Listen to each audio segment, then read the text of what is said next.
to Strange Realms. This is what are we on? Episode 10, I 10? think. 10, I think it's 10. 8 or 9. No, I think it might be. I'll check and it'll be right in the video description. So Yeah. so today we're going to talk about video game lore and how it kind of connects to like modern philosophies.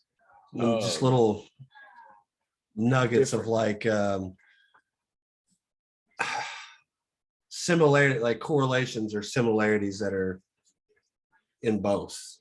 Right. It's just basically examples of like what our reality in this one, and pointing out that there's more of that than I guess right. people would think. How similar they are, and you know, the history that is behind some of it. So the first one we're going to jump into is Conan, and this one is more of, I think, like what I would consider to be like hidden history. Yeah, I guess. Sure. It's pretty crazy. So we're gonna screen share here. This is off of what a wiki Conan fan the page. Age of Conan wiki. Yeah. But it's and the Hyborian Age is kind of when it was based in. And for that, if you know what Hyperborea is, we've talked about it a little bit on the show before, but it was basically what like the Greeks kind of follow. Yeah, right. Russia and the areas around that, like maybe even, I'm not sure, I might be messing this up, but like Germany and like, just the deciduous, wooded part of Europe and all that. Like it was basically the Norse, I think. Right. Yeah. I'm gonna pull up the map and take a look at it. Yeah, so this is the age that Conan, this is the world during the age of Hyboria, which is, or the world of Hyboria during the Hyborian Age is what they called it. They had a different name for it. In Conan, the world of Conan, it's set like tens of thousands of years BC before, our, what we understand as our ancient and modern history, like the Sumerians. It was before all that, and it basically just, it's kind of like anthropologic in a little bit, like anthropology. Right. The following of like people and cultures and stuff like that. It's really good. Robert E. Howard wrote it. He was really good friends with like Lovecraft and I think Tolkien and all those guys at that time. Yeah, we'll probably get into some like Tolkien for sure. Tolkien stuff. Yeah, but if you, when you look into it a lot, or you kind of like come more, if looking at the perception that we are, it's kind of like we've come to the conclusion almost that their works was their way of telling us like our history. Yeah, that we especially were not told with Conan. And like I said, it's speculative because I'm not a historian, as people would like to categorize that as, but I don't know. It's really because I definitely have some belief in advanced ancient civilizations, the stuff like that existing on the earth, that either got written out of history or just forgotten about completely. And this kind of is reminiscent of that. Yeah, definitely. It's a really interesting world. So, show them the map again. So like, obviously that looks like, Africa and India down there at the bottom, Vindhya, and then if you go to the right, top right, like Kata and all that, we call it the steppes. And there's, it's basically Africa and Asia and, Europe and a little bit of Russia and all the Hyperborea. Tartaria, yeah. And what's interesting about it is basically like if you look at where it says like Aquilonia, Samaria and all that, that's right in the Sahara, and they have talked about how they thought that was all, it was lush. It wasn't at some point it wasn't a desert. And it makes a lot of sense, like it goes along with this, especially if you look at like Pangea, like if you think that, which the previous age, the Turian age for the world that Conan is in is literally Pangea. Yeah, right. It's all one continent. And then so what happens in Conan is they have the Turian age, which had like they called them the elder races. They were like snake men.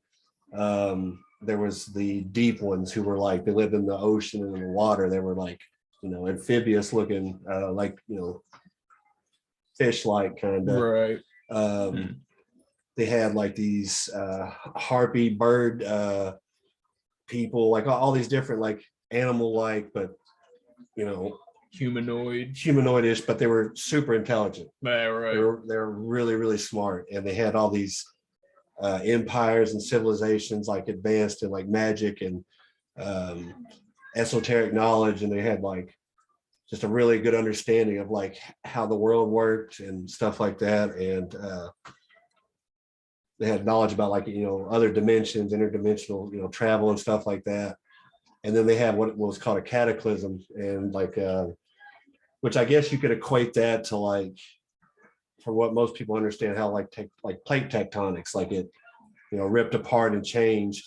Right. But you know, instead of how it's portrayed in our history, in this it happens a lot faster. It's like, you know, instantaneous. It's a cataclysm, which is kind of, I guess, what they speculate, like what happened to Atlantis and, you know, other stuff like that. It was cataclysmic, and it changed the way the world looked. Like it split apart. Like, you know, mountains were like they fell into the sea, other ones rose up and just upheaved everything, like upturned stuff. Right. And it's just really, really interesting, like the way that all these different like nations and their cultures are like reminiscent of culture, all the cultures that we have today. And it kind of shows like where they shifted, where they came from. And it's just really, really interesting. Yeah. And I guess how we can explain it with like esoteric is, so their concept was, they don't really say if there's planets or space or what. I mean, they have like this plane or realm that they live in that's got all these continents, and they're speculated to be other ones besides the ones that you know read about and Conan interacts with. But space is called the outer dark, and so there's all these there's other dimensions, and there's all these gods and like powerful beings that are like, you could basically consider them alien, a lot of them. Yeah, right. But they really are. And some of them look like old depictions of like the Anunnaki. Like, you know how in some of these aliens, they have like these tall, like kind of conish heads. Yeah. Like there was a race that was in Conan before Conan came about. It was like way back in Conan or Hyborian history, I guess. Right. Think about like he's talking about the fish type of person they hate. They have all the like UFO sightings out at sea. Yeah, mermaid, all that up stuff. That's and crazy. they had what was called the Giant Kings. They don't ever really say what their race was actually called, but they were these like 12-foot tall humanoid, and they had like, you know, long elongated heads, and their whatever realm that they came from was like destroyed, so they came to Earth, the Hyborian Earth. And it's literally like the Anunnaki, basically. They came and people like thought they were like gods because they were huge, so, and they had this mastery over like magic and you know, the esoteric, I guess, in regards to like what's esoteric in Conan. And they created this big empire, and like it was like one of the first civilizations ever. And we're in contact with all the other elder races of the time and all that stuff, and created this big empire. And then it eventually fell, and but they reference the outer dark and like space and like other dimensions and stuff like that. And it's a lot more in depth.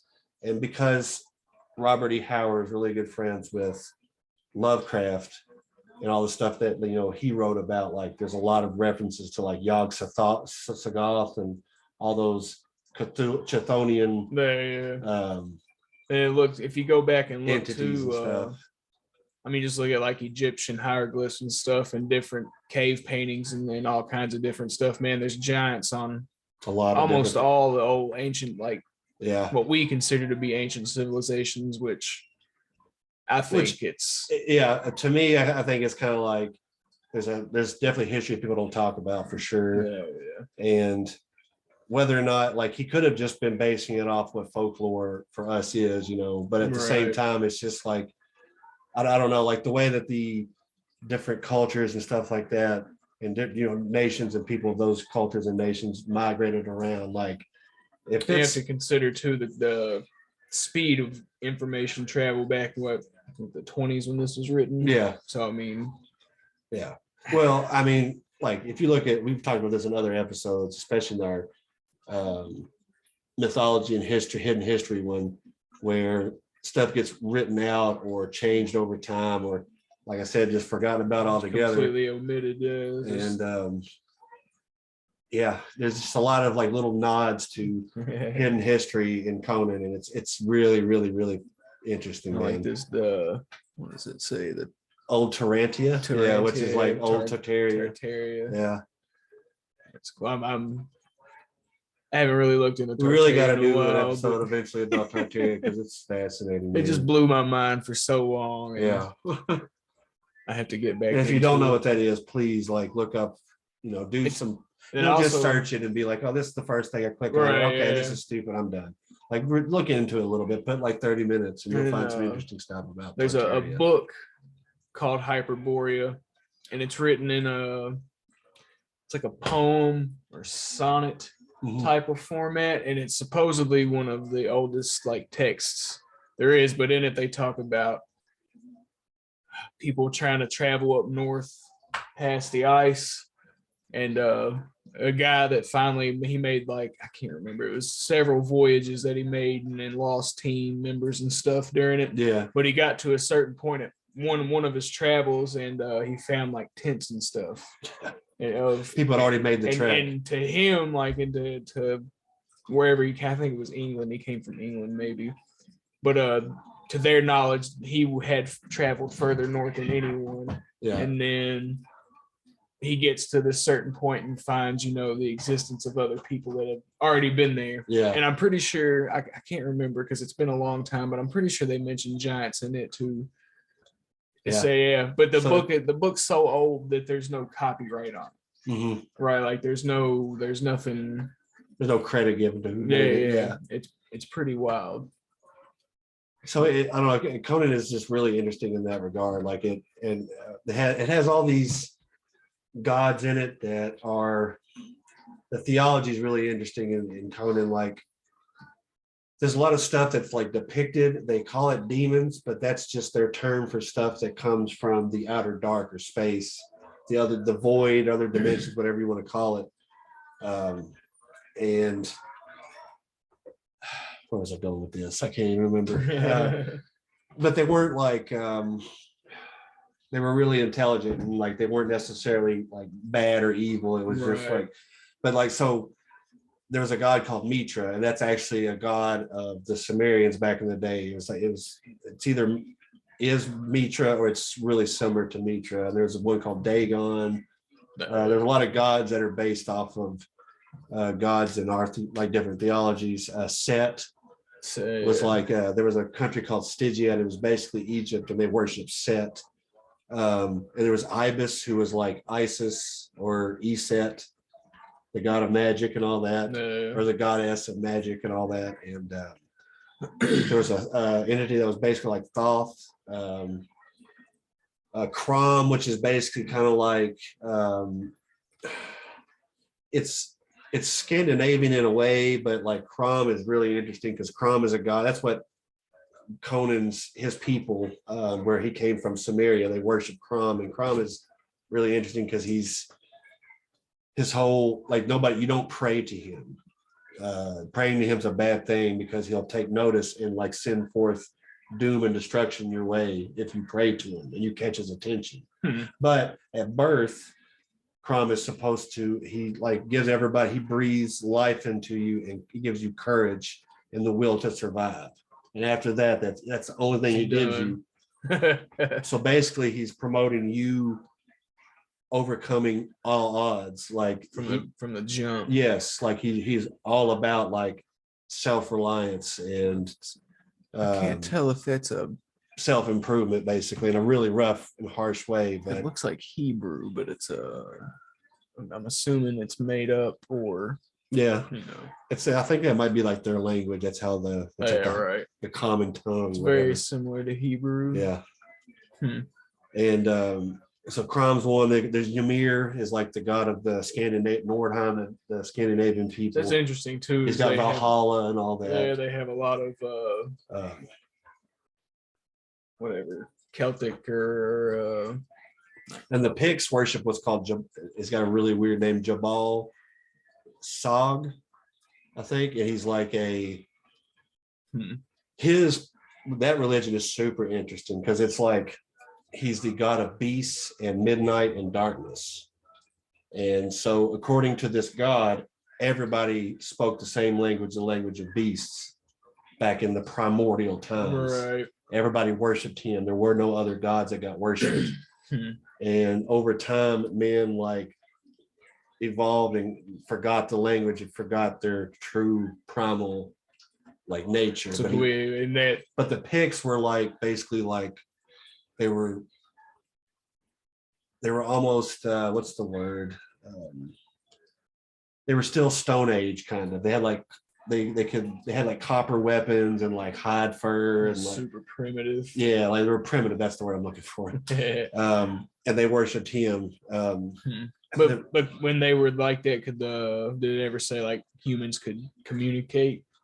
Yeah, like that's what he said. Like humans and beasts all spoke the same language. It's really interesting. That is. But it's a very primal like thing. There was another one called Mitra. That's what I was getting ready to talk. I mentioned it earlier, but he doesn't work like most of the gods in their pantheons and stuff like that require like sacrifice, like hearts, blood. Like Jabal takes like meat and hides and pelts and stuff like that. Blood from the hunt.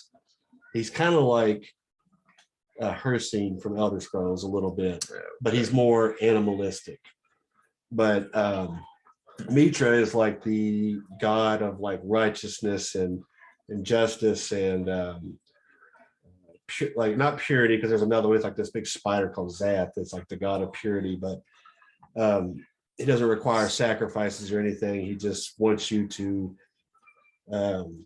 live a pious life and all that stuff. But it kind of mirrors Christianity in a way, because there are like certain parts of that people that worship that religion that like their whole mission is to go out and spread the religion. Right. That's one of the main tenets of it. And it gets like missionary ish, like, you know, like the Christian missionaries back in the day. Right. But for the most part, he's pretty revered. He's like one of the most popular gods, but it's really, really interesting, man. Dagon's like the god he's based off like Cthulhu for the most part. He's got the underwater city of R'lyeh, like Ryleh, like, which is exactly where Cthulhu lives. It's like underwater, and apparently there's something about living in the water that makes like, it's this whole thing where he's like in this game, it's called Conan Exiles, like he's talking about there's this little snippet of lore where he's saying like, I gave them the freedom of the depths and the immortality of the depths, and they refused it. But he's like basically talking about how living underwater and going into a dream state, like you become like you're immortal. It's really weird. He's based off dreams, and like it's really interesting. Based on dreams, it's a good segue into our next one. The next lore we're going to discuss today, which is one of my favorite of all time. Games and just whatever. A lot of people have played it, at least the Elder Scrolls. Everybody knows Skyrim. Like Skyrim's not the franchise. Right. Reiterate that Skyrim is not the name of the game series. The next game will not be Skyrim 2. Yeah. Like it's not how it goes. But it's called the Elder Scrolls. But the lore is super deep. It's way more vast and deep like, than anybody really. If you don't look into it, like you're blown away by how deep it is. The games don't even touch it. It gets really philosophical. I mean, you could probably like in Skyrim alone, You could probably literally spend 20 to 30 hours reading books in the Yeah. game. It's the lore is so interesting. It's So for people that haven't played Elder Scrolls, or have only played Skyrim, they never really like dove into it. The premise, there's a world called Nirn, and it's like Earth. There's a couple continents on it. The main one is called Tamriel. You can bring up a map, yeah. And so Skyrim right there in the top north. And if you've played Oblivion, there's Morrowind. Oblivion was based in Cyrodiil, which is the middle. the capital. Yeah, well, that's what it's where the Imperial capital is. Yeah. But there's other continents. There's one called Akavir, and that's more like the aesthetic and their culture is like Asian over there. They don't really, they talk about it a little bit in the games. They mention it a lot. They just, you don't actually get to like go there. No, they use the guys that use the centaurs or the curved sword. What's it called? Scimitar. That's Hammerfell.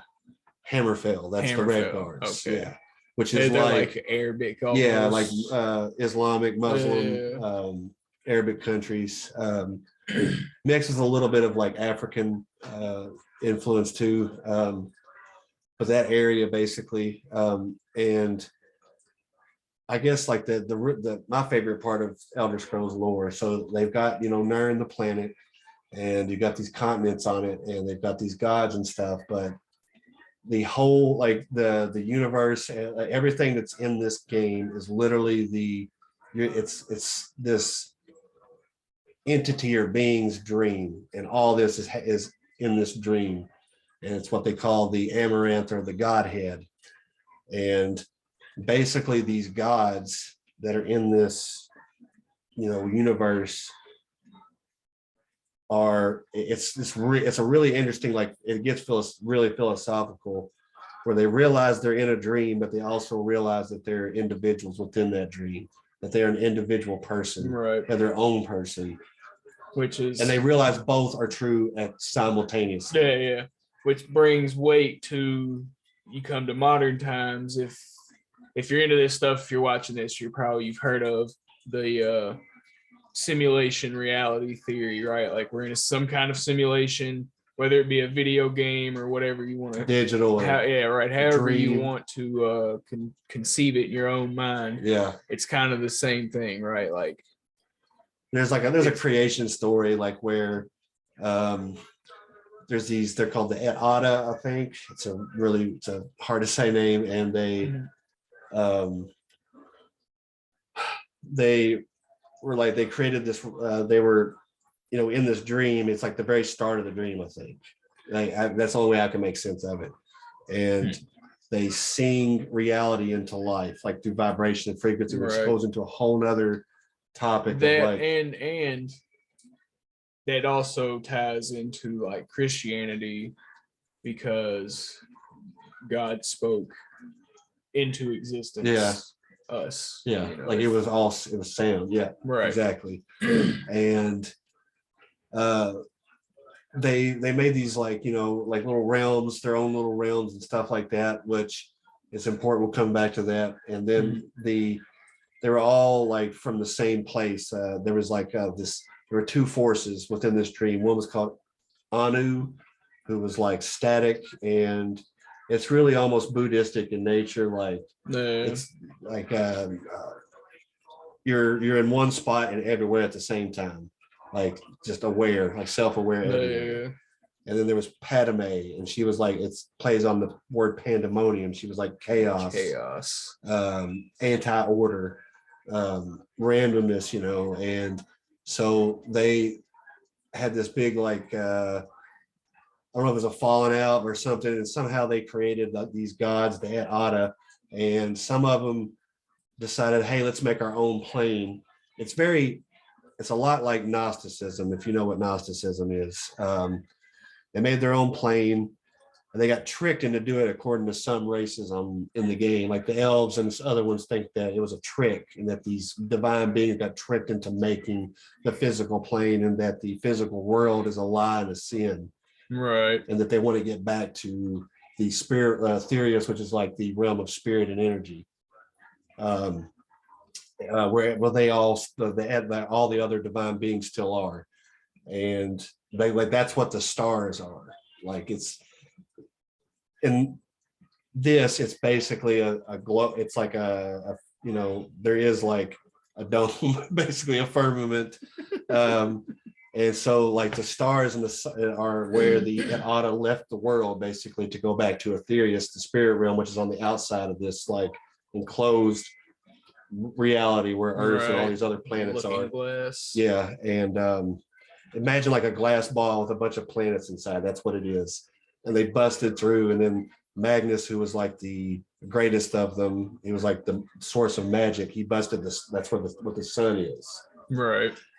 And the ones that created the plane, the mortal plane called Nern, or Mundus is what they call it. They gave up a lot of their power to create it, so they lost their divinity in a sense. They're still divine, they're still powerful, but they're like tied in and part of their creation, basically. So they lose their ability to, put forth their will in ways they want to. They have to do it indirectly, basically. And then there's ones they're called the Aedra, and then they've got what's called the Daedra. If you play any Elder Scrolls name, you know what the Daedra are. They're basically like they're the leftover remnants of. They're more like Padme. Like the Aedra are more like Anu, who was like about order and stuff, and they're more like angels, demons. Yeah, good and evil duality, and the Daedra, which translates to not our ancestors. Aedra means our ancestors, so the elves think that they came from them. And the Daedra that simply means that they didn't participate in making the world. They have their own realms already. They're like these pocket dimensions that you go to in the game and all that. But Daedra realm, and you can summon like creatures from that. It's basically like demonology, Goetia, and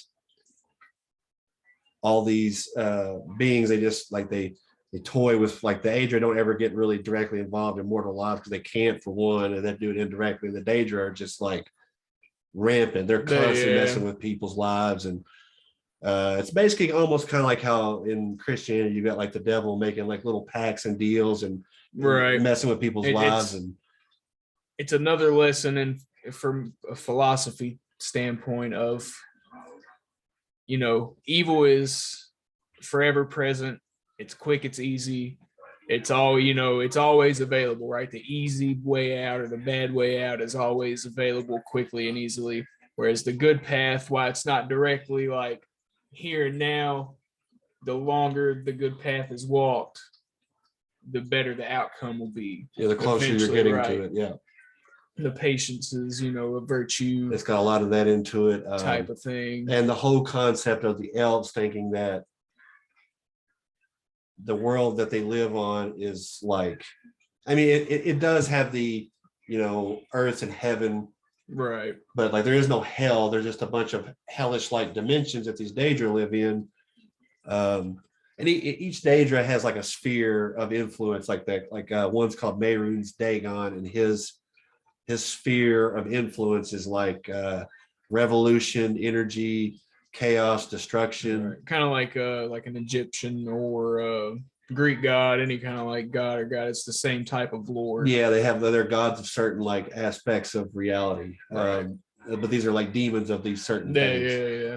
And but something else think that this is a lot like Gnosticism, from what I understand about it, and that the physical world is a lie and a sin, basically, like I was saying earlier, and that they are trapped here, and that they're trying to get back to being they were called the Helhofni, or they had some weird name before they were actually elves. Like they were the first beings created by the gods that lived on the earth. So and they kind of like went their own ways and became all the different races. It would be something like if almost like right, like how we would look at transcending or I guess transcending from from a physical space to energy, whatever, I don't know, right? If I had the answer, I wouldn't be here. But it also goes into we were talking about before we started, they say Jesus died for your sins, right? Um, Forgive them for they know not what they do, type of thing. Like, we don't know that we're sinning in this physical world just by simply existing. It's kind of how they believed, and it's kind of like, Yeah, well, I mean, but the elf, like especially the high, like there's different types of elves in this game too. There's like 3 or 4. There's a 4, I think, and yeah, a certain part of those, like certain offshoot of those elves, they're totally convinced that this is like this physical world, like it was a trick. right, And see, so and what really gets interesting is that my favorite character in the entire lore is Lorcan, and it kind of plays off Loki. He was it's not really clear whether he was an Aedra or a Daedra or what he was definitely an Edada. He was from like the divine, he was a right. divine being, but so according to the elves, he tricked the Aedra into like incorporating themselves and giving up some of their power, a lot of their power to create the world. He tricked them into doing it, and that's why he got killed. And they, because like how there's the heart of Lorcan and Morrowind, like where the mountain is and all that, like they ripped his divine being out and threw it to her, like he got killed basically. But then there's other tellings of it as like he did it willingly, like he gave like his basically in the game. There's the planet that you're on, Nern, and there's like the moons, and that's like that's part of his like left over from his physical body, and the earth is the rest of it. Like it was actually made out of his matter. Right. Huh. And Interesting. Lorcan is all about in really, really subtle ways, but in so many different ways. He's basically like he's the dead god. They call him the missing god. He's there, but he's not. Right. He has all these like avatars that he like really subtly comes in, like manifests himself and like puts limits and creates limits for people, things for them to overcome so that they can overcome it. It's almost like that Crom guy from Conan. He makes limits for them so they can surpass it. Right. And so they can reach what they call Chim, Chim, or Chim, but people call it Chim, but it's played off that. But Chim is the idea that that's how you get to godhood, and like realize that you're your own person, you're a singular entity, but you're not. You're literally all of it at the same time. Collective. Yeah, and so he's trying to push people, mortals, to where they can reach that level. Yes, basically. It's really, really interesting. Kind of like goes into like esoteric astrology stuff, like Saturn. Yeah, he's constantly testing you. Yeah, it's and putting barriers in front of you so you can bypass them. Yeah, not to be a dick, just so you can become stronger. Yeah, it's like a lesson. Yeah. That's the only way you can learn it, really. Teaching you until you learn it. Yeah. Type of thing. Like you're gonna have to learn it 50 times, cool, but eventually you're gonna figure it out. Pass it. Yeah. So yeah, Elder Scrolls, and like there's that whole like Tiber Septim, the guy who made the whole. Yeah. So like just brief backstory, Nern, or the continent that you play, Tamriel. There's a bunch of different sections of it. Like geographically, they're a lot different. Yeah. Cyrodiil in the middle of the map, that used to be like deserty almost, like it was kind of like the Southwest. Right. And so there's a guy in Elder Scrolls lore called Tiber Septim, or Talos as they call him. And he came from Skyrim actually, and was so badass that he conquered and nobody had ever done this in the history of the world, and in this world, and conquered militarily everything, took over all of it, and united the whole continent, and declared himself emperor of all of it. And eventually because he was so badass, he became another divine, like he became a god. Like he reached Chim basically. Omnipotent. Yeah. And there's this whole, if you play the game, you like, especially Skyrim, there's this whole thing about they don't want people to worship Talos because the elves don't think he's divine, when really he was not truly. Yeah. And so because it's like it would be like they're taking power away from him because people worship him. So if they get it to where they can't worship him, he loses less influence and folk and attention. it goes into law of attraction kind of. that, and it goes into like Jesus, Allah, but whichever one it was, he lived a certain lifestyle that they prayed to him in the game, but the idea, connecting it to like real world shit, is so it's like praying to a prophet almost in the elves' eyes, like he's a false prophet, if you will. Basically, he's not truly divine, right? Yeah. Which is crazy. I don't know. The Elder Scrolls stuff is super deep. It's like it's there's so many things about it that contradict each other, which is what I love about it, because that's like our reality, it's like life. Yeah, in the nature of reality and the whatever it is, whatever we're in, it's there's a lot of contradictions, and they just call it, like in the game they call them dragon breaks, which is basically their way of like retconning lore. Right. Like say, like just going back and rewrite it so it makes sense with stuff that they put out, but just a fit narrative. But it's basically just like different timelines, alternate dimensions. Like it goes into a lot of different stuff. Yeah, and that's Elder Scrolls is super something deep. We've been discussing recently too. As far as like how we exist on the plane of Earth and how they exist with like the Daedra and stuff is like almost all at once on one plane. We're just not aware of each other.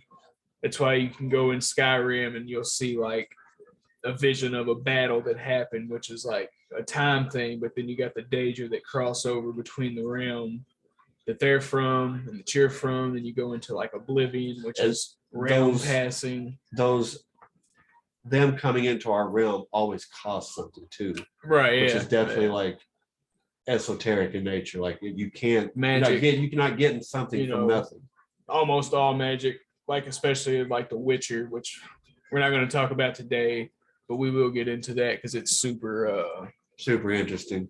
It in my opinion, probably one of the closest to like it's accurate to like magical knowledge that we had, like what we would consider to be magic. But magic always has a cost to cast, or a cost. You have to pay something forward in order to get what you're trying to achieve. But that goes into like scientific things like energy is not created or destroyed; it's just simply reused, transferred into different states and stuff like that.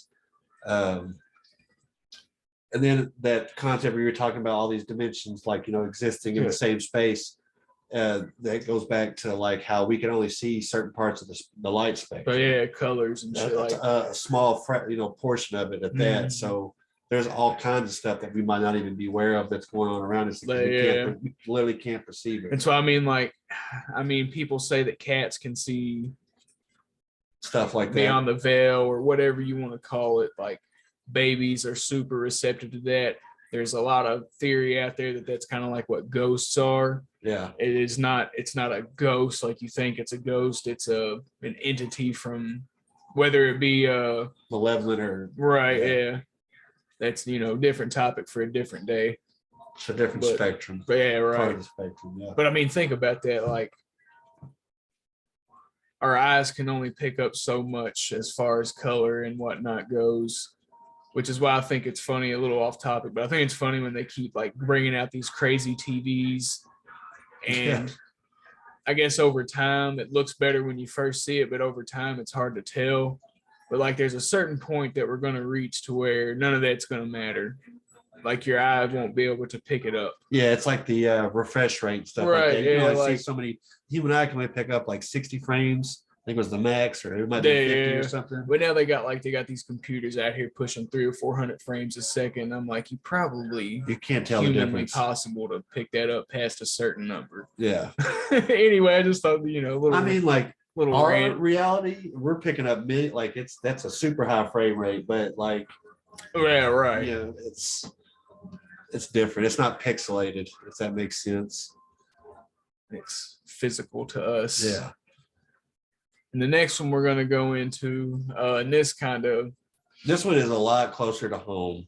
especially like today with where we're going. We're not going to get like super deep into like Politics or nothing. politics or any kind of like current events. That's for the Twitter, website. Elon bought Twitter, distraction. Johnny Depp and Amber Heard, distraction. Whatever. Distraction. That's all I'll say about that. But Yeah. Fallout, man, it's If you don't know, Fallout is 2077. so the game it's literally it's our world, and it's primarily set in the U.S. And so basically the timeline it's literally the same as the world we live in now, except this is a map of like the US in the Fallout world. And in 1950, at least in America, the culture, instead of progressing and turning into the culture like clothing wise and music and the aesthetics of the way we have everything was still like the 1950s. Like the music was the same, the way they dressed and talked, the culture was, it just stayed that way, but not technological wise. So in the Fallout world, there was a giant nuclear, that's why it's called Fallout. There was a nuclear war that engulfed the earth and just basically took us, set us back. Like it knocked out civilization, and complete anarchy. It's all about, it's literally just about post nuclear war life, like 200 years after and so in this timeline, 2077 was when the nuclear war happened, and it was between the US mainly and China, which is exactly like what's happening right now. 2077. I know that I'm not even this old, like I haven't lived the amount of years it is from now to 2077, but it's not that far away. No, it's really not. We'll be alive in 2077. A lot of us, yeah. And what's even scarier is that what's portrayed in the video game is like it's coursing right now to like happen. Yeah, like it's literally super the way it's scary. The way what's happening right now is like the very beginning of the setup for what's happening in this. Yeah, right. So basically what happens in this world, they made a lot of technological advances in like nuclear in nuclear ways. Nuclear fusion, like they had fusion powered cars. They had these like armor suits called power armor.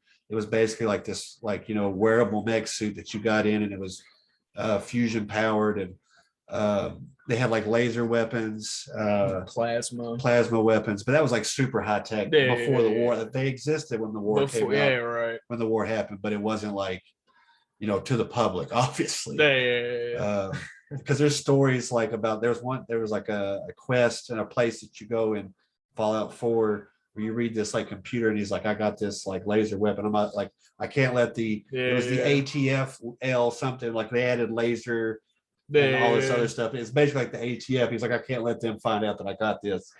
But so like, it's basically like, cutting edge weaponry and stuff like that. But so what happens is the resources, the petroleum and stuff, which I guess they were using for like a nuclear way. I'm not sure how that, because that's the only thing that's confusing to me about Fallout is they had nuclear like a lot of advancements in nuclear technology, but they weren't able to power the world with it yet without like being super, volatile or something.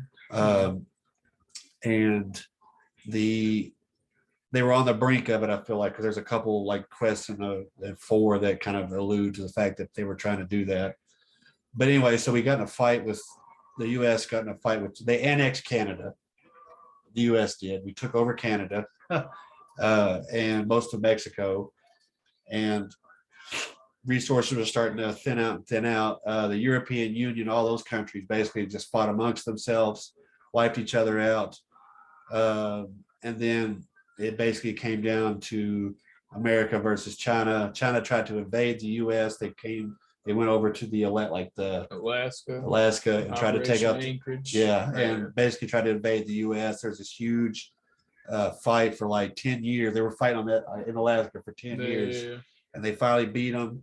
They sent them back. They beat beat China and all that, and And then China, it's not really clear. They never really specify in the games who fired the first nukes. And there's a big conspiracy within that game about it within the community that likes this game and the lore and stuff that Vault-Tec started it and like or the like it was purposely done to Right. reset things. Which And there's a lot of so in the there's game so much in Fallout about like secret societies. yes, tons. So there's this group called the Enclave, and it's basically it's like the military industrial complex that we have in our reality, and along with the scientific community, like they basically were like the super elite, rich people in high positions of like military and business and stuff like that, and they formed what was called the Enclave, and they were like this. They built like all these secret bases around the world and had all the advanced like weaponry and like technology and stuff. Like they had a lot of in the game is based off like Tesla's ideas. They had like force field capability, all this crazy stuff. Yeah. And so they knew that the war was, they basically they knew it was going to happen. So they were getting ready and there's a company in the game called Vault-Tec, and they build all these vaults basically throughout the US. There's like a couple hundred of them. Like FEMA camps. Yes, yeah. And so basically they advertised to humans like they knew the war was getting ready to happen.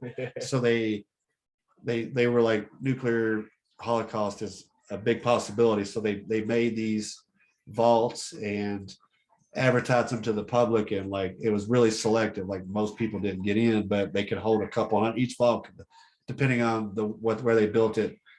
It could hold a couple hundred people. You'd set an application to be admitted. You didn't get in or you got in.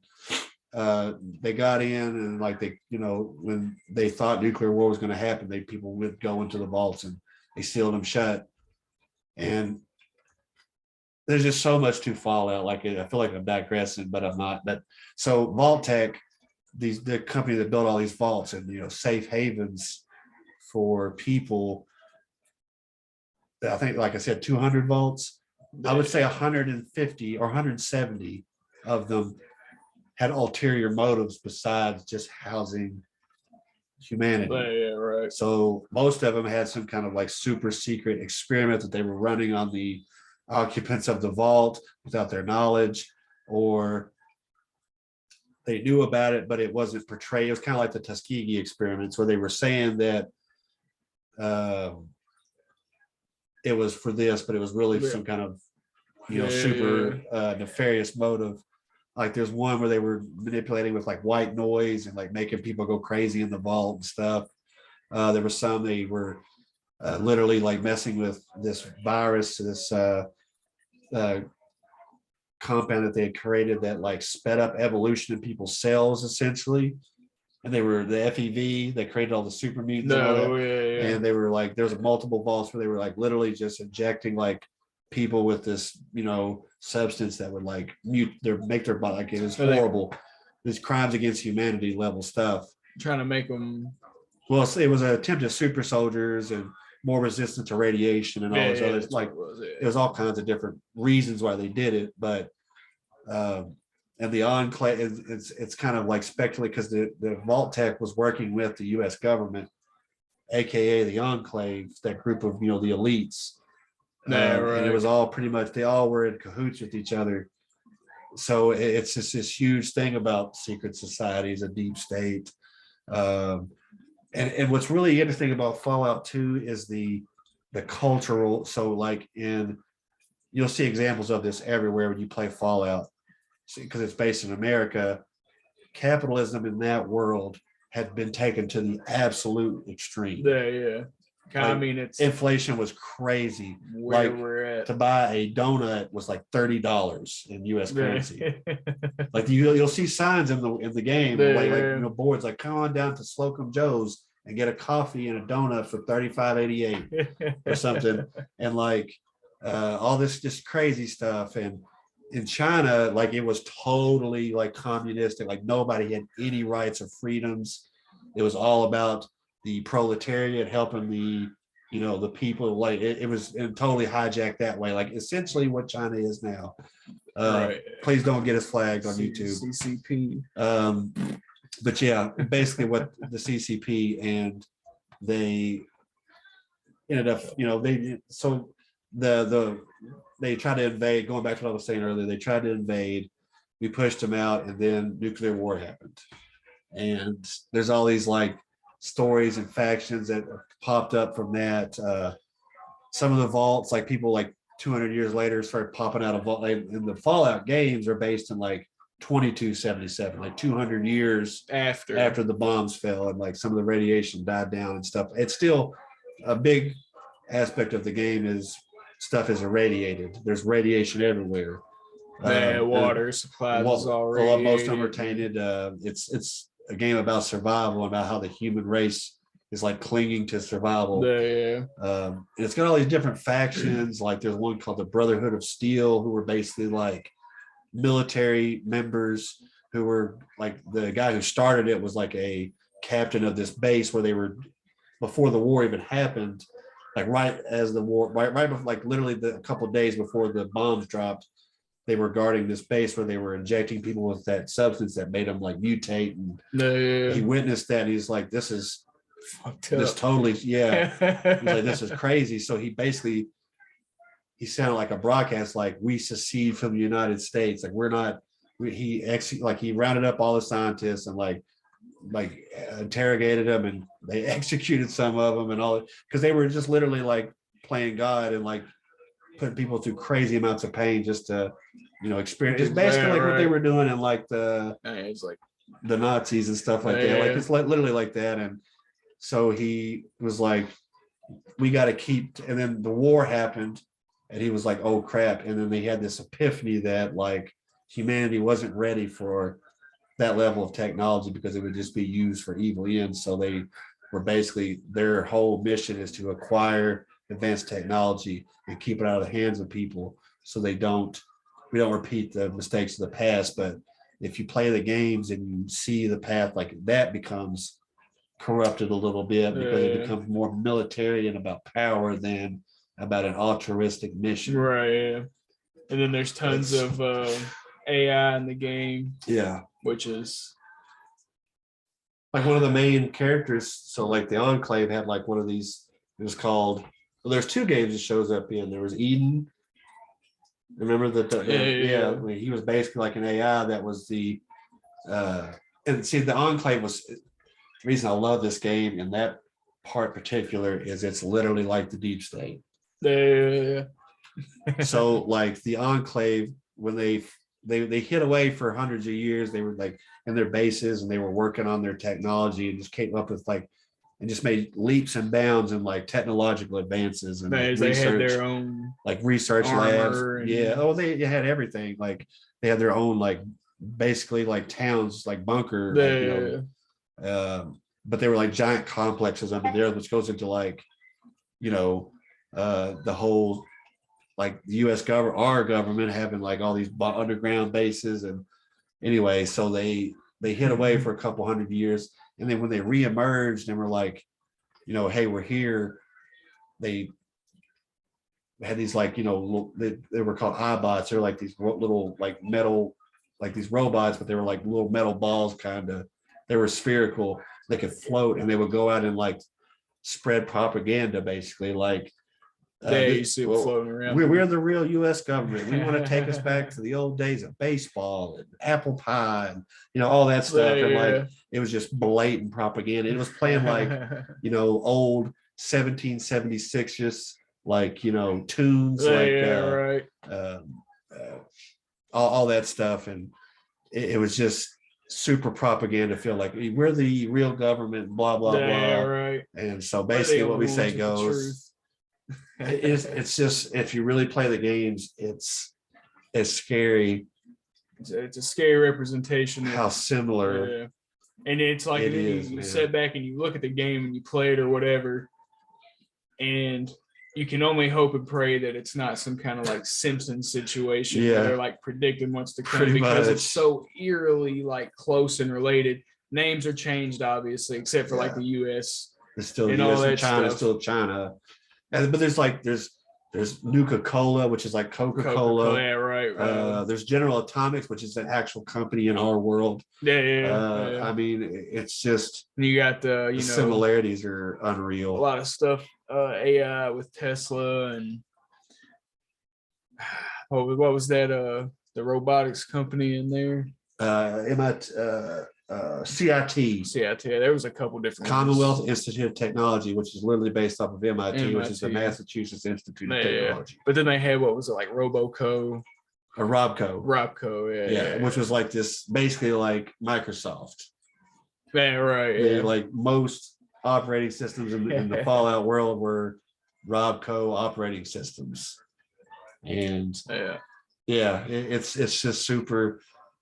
And the more you play, you start finding out that like our government and these corporations were like literally the same thing. Essentially, there was no line differentiating like what was the corporation and what was the government, what was the military industrial complex, and what was these corporate. Like they're all the same thing in the game. When you start finding out that they knew that their nuclear war was an inevitability, they started doing all this stuff like basically funneling money into the military industrial complex, which is what we've been doing for the past 15 years, way longer than that, but funneling and all this stuff. And it's just really, it's eerily similar. It's so alike, it's unreal.